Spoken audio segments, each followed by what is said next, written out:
ভারতের বিরুদ্ধে নয়, যে কারণে 120 কোটি মানুষের বিপক্ষে খেলতে হবে বাংলাদেশকে। উত্তাল গোটা দেশ। 2 ম্যাচ টেস্ট সিরিজ এবং 3টি টি-20 সিরিজের জন্য আগামী 15 সেপ্টেম্বর ভারতের উদ্দেশ্যে উড়াল দেবে বাংলাদেশ দল। আর 19 সেপ্টেম্বর প্রথম টেস্ট অনুষ্ঠিত হবে। শেখ হাসিনা সরকারের পতনের পর থেকে সারা দেশে এখনও উত্তাল। আর শেখ হাসিনা এখনও ভারতে অবস্থান করছে। এদিকে সরকার গঠন করেছে বৈষম্য বিরোধী ছাত্র জনতা। ভারত বাংলাদেশের রাজনীতি বর্তমানে কিন্তু চরম শিখরে উঠেছে। আগে যদিও অনেক ভালো সম্পর্ক ছিল, কিন্তু এখন অত্যন্ত বাজে অবস্থায় পরিণত হয়েছে।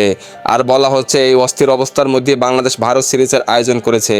এই সিরিজ দুই দেশের ক্রিকেট দলের বিরুদ্ধে নয়, বরং দুই দেশের মধ্যকার খেলা হবে। আর বলা হচ্ছে যে যেভাবে জেগে উঠেছে তাতে ওরা 120 কোটি মানুষের বিরুদ্ধে খেলতে হবে বাংলাদেশকে।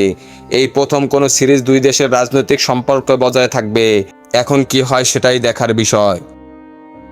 খেলাধুলার সকল আপডেট পেতে আমাদের ইউটিউব চ্যানেলটি সাবস্ক্রাইব এবং ফেসবুক পেজটি ফলো দিয়ে লাইক, কমেন্ট, শেয়ার করে আমাদের সাথে যুক্ত থাকুন। ধন্যবাদ।